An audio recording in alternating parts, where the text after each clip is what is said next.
will do everything possible to ensure the safety of the citizenry, especially young children that go to school in search of knowledge. This morning, Nigeria's Senate demands action to rescue Oyo victims as it expresses worry over worsening insecurity.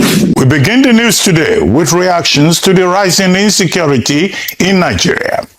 The Nigerian Senate yesterday expressed worry over the worsening wave of kidnappings and violent attacks across the country and demanded the immediate rescue of abducted school children, teachers, and other victims in Oyo State. The upper chamber warned that the growing attacks pose a serious threat to national security.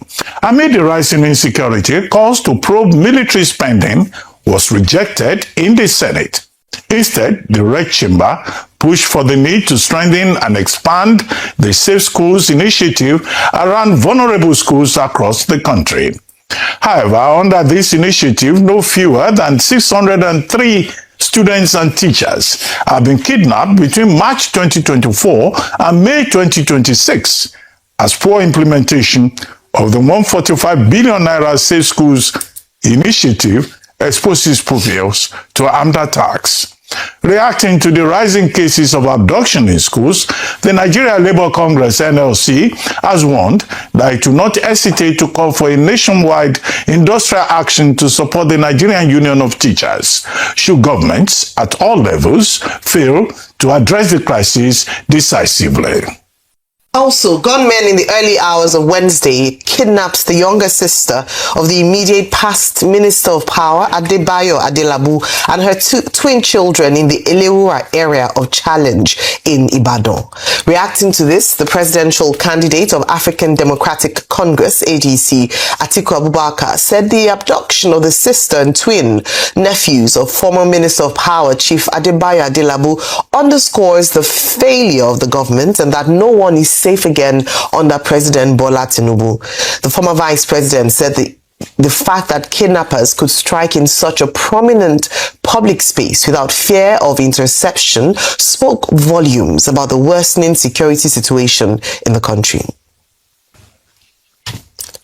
Well, staying on security, a federal high court sitting in Abuja has sentenced 4 men to death by hanging for their role in the 2022 terrorist attack on St. Francis Catholic Church, Owo, Ondo State.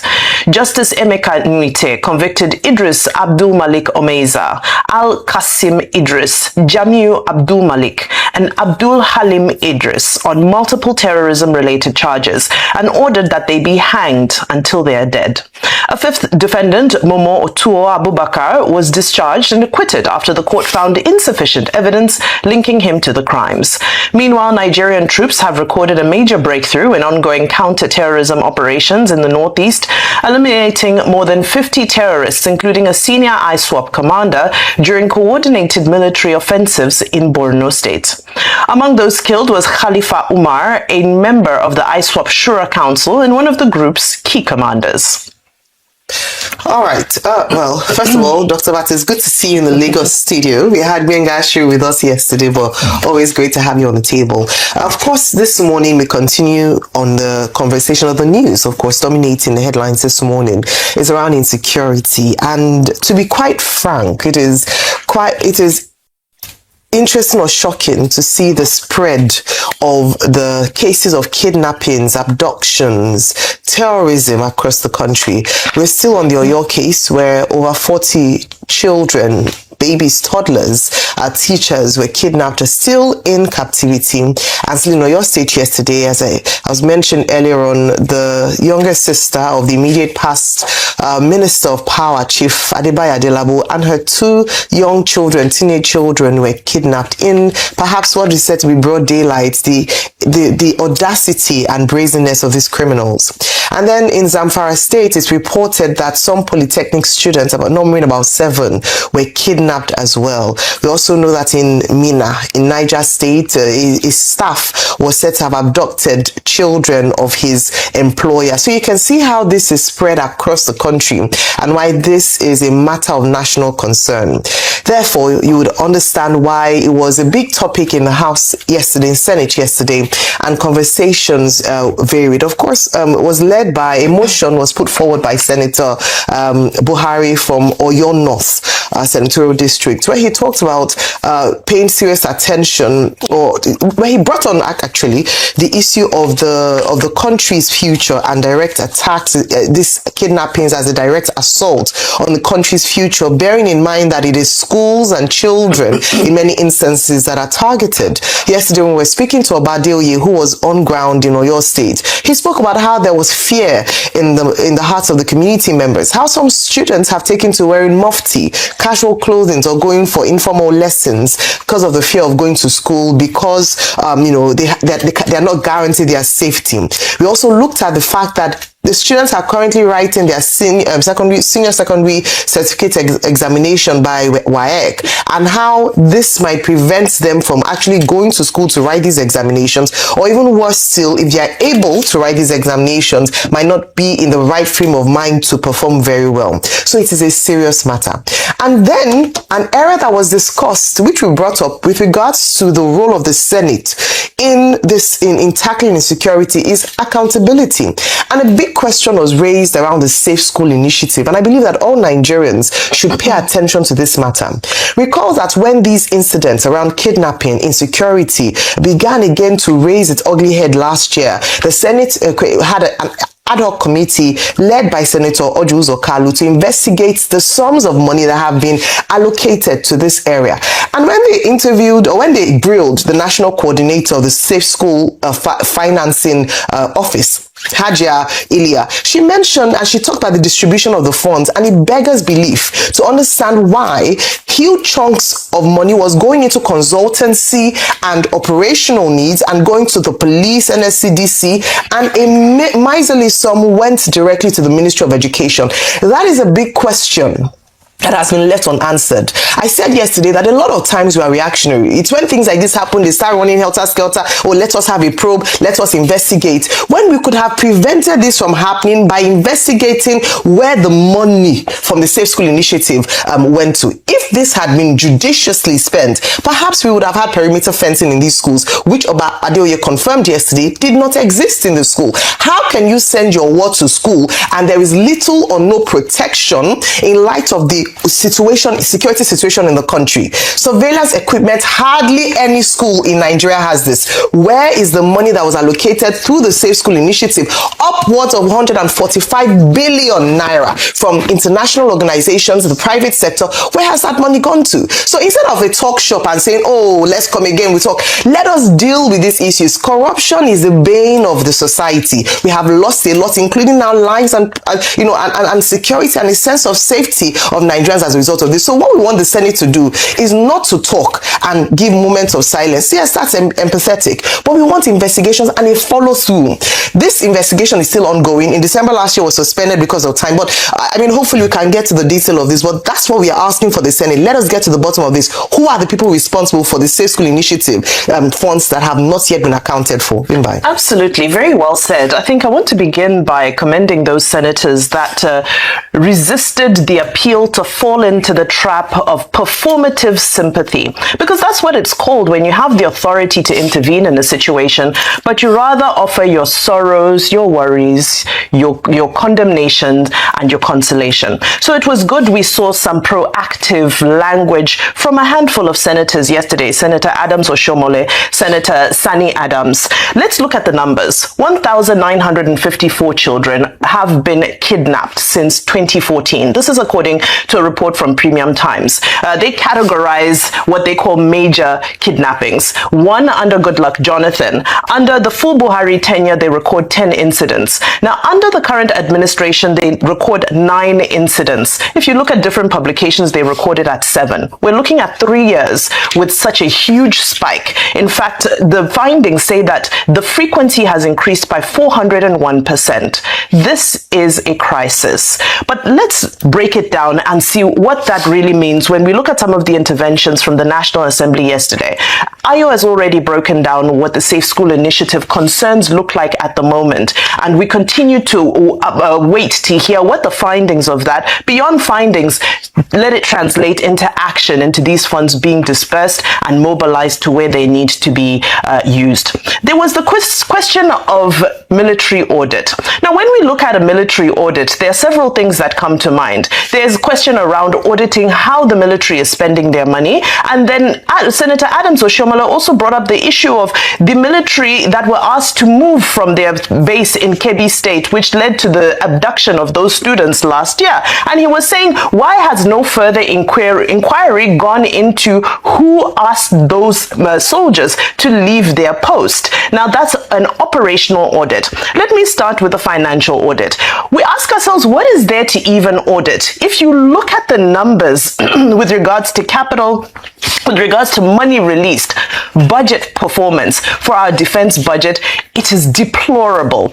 In its entirety, the defense budget for 2025 was over 4 trillion. Just over 1.1 trillion was released. That's a 26% budget performance, meaning that the military is not getting nearly as much as it needs to be able to deploy all of the operations that it needs. So there's a financial issue involved as well. Yes, that 25% should still be audited, because the argument there is that a bulk of that expenditure is going towards personnel.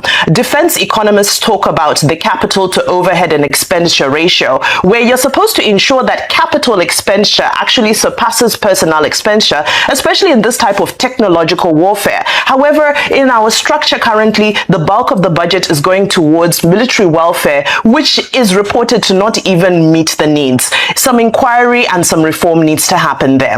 Now, let's go to operational audit. The operational audit, as I referred to earlier, would speak to incidents such as that in Kebbi State. The United States Commission on International Religious Freedoms released a publication last week where they were saying that they allege that collusion within the army and the police with these militia is also a very big part of why the war against insurgency is facing so many challenges. So that inquiry needs to happen. Senator Sani Adams made a great point. Sani Musa, made a great point when he said, well, in the United States, we see Pete Hegseth subjecting himself to grilling on a regular basis. He answers for the budget.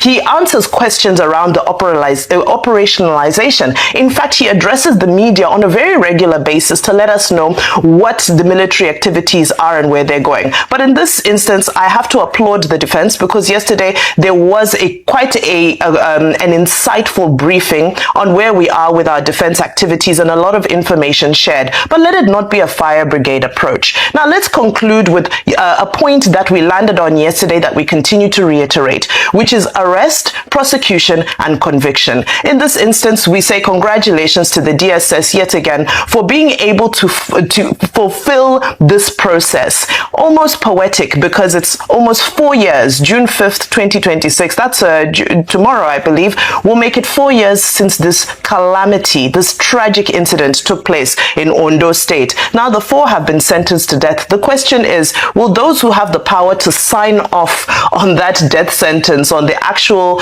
death warrant itself, be able to sign off on it so that the sentence can be fulfilled? Because that is our challenge with the death sentence. Nobody wants to be the hangman. It was not just the Senate that empathized with the killings in Urire local government area. Ahoro Isinle, the community is called, and also Askira Uba community in Borno State. So in both places, over 80 students and teachers were abducted. And so I think it is only normal that the Senate, the National Assembly, returning from recess and the party primaries, then decided to acknowledge that matter. So, yeah, I get the point about showing empathy and all of that. But the issue is about not worrying. You say the Senate worries about rising wave of abductions. Now, what is the Senate or the National Assembly generally suggesting as concrete actions that should be taken? Because the people that are affected, either in Borno State or Katsina or your state or elsewhere, are the constituents of these politicians. They are the main reason why they are there, to represent their interests and to make sure that the objectives, fundamental directive principles of the Constitution in Chapter 2 and fundamental human rights under Chapter 4 are respected to the letter within the spirit of what the law says. But we can say, yes, it's good for them to empathize. However, at the Senate president was saying that the clerk of the National Assembly should quickly organize a pending national security summit. No. Nobody should organize any national security summit, because it just takes simple common sense to know the issues involved in this matter. Olarotimi, distinguished dramatist, Nigerian dramatist of old, wrote a play titled Holding Talks. That what we do in Nigeria, that was written maybe in the 70s, that what we do in Nigeria, or at least 80s, that what we do in Nigeria is that when an issue comes up, Nigerians organize summits, conferences, talks, seminars, workshop, what other name do they call it? At the end of the day, nothing comes out of it. We don't want a summit where people will gather and they will just spew political rhetoric, and then at the end of the day, nothing will come out of it. There is enough documentation, there is enough knowledge, there is enough intelligence for everyone, including my mechanic, to know that what we need is for the security agencies to continue to ramp up their activities and to continue to design strategies to confront these criminals, otherwise known as terrorists, bandits, insurgents, whatever adjective you want to assign to them. The other thing, therefore, is to recognize that this is a national emergency. Yes, the Senate President, Godswill Akpabio, he got it right in that regard, that this is a national emergency that requires collective responsibility and that it is not a partisan issue.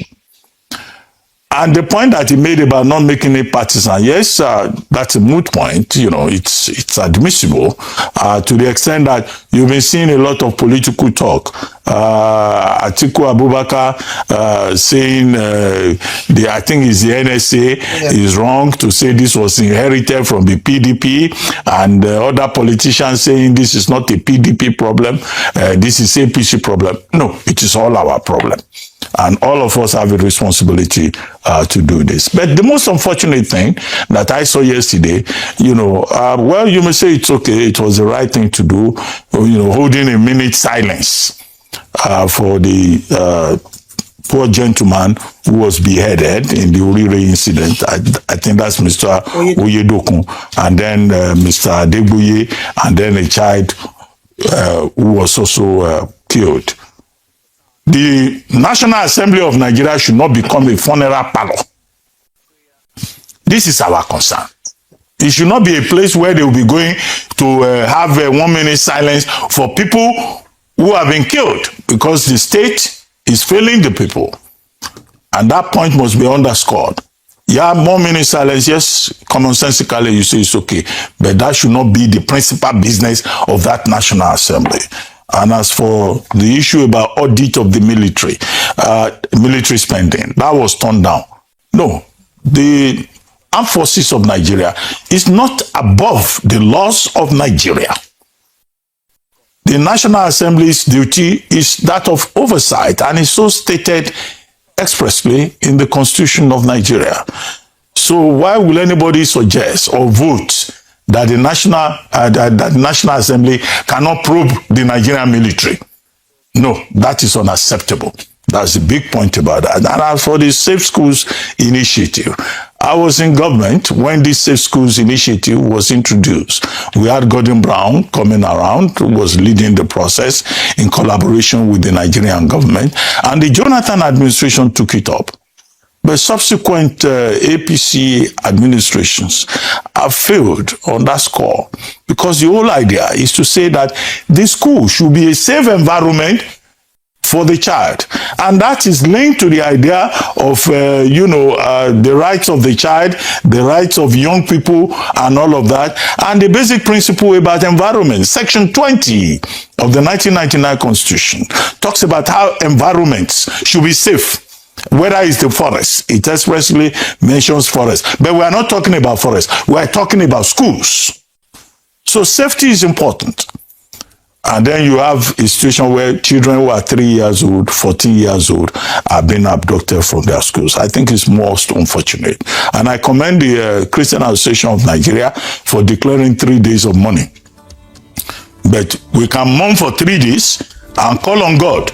But each time we call on God, we should be reminded that we are calling on God because human beings have failed Nigeria. Because it's not God that is causing the problem.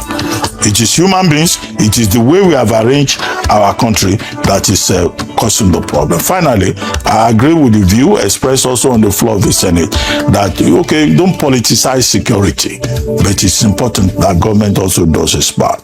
The 4 persons who have been sentenced to death in the Owo massacre. The Owo massacre happened on June 5, 2022 at the St. Francis Xavier Catholic Church. It was Pentecost Sunday. People were in church, they were worshiping God, and around 11:30 a.m. when the service was going to end, some criminals came. Some entered the church, some stayed outside. They shut down the main entrance to the church and they started shooting inside and outside. About 40 people died. Other estimates said 80 persons. Now, justice has been done in the Court of Justice, Emeka Nwite, to say that these persons, deserve the death sentence. Well, we have a shortage of hangmen in Nigeria. Dimba, you were saying whether they will hang them very quickly. We have a shortage of hangmen. It's not a job that people want to do. But I think that justice must be done, and it's a reminder that terrorist bandits must face the full wrath of the law once they are apprehended.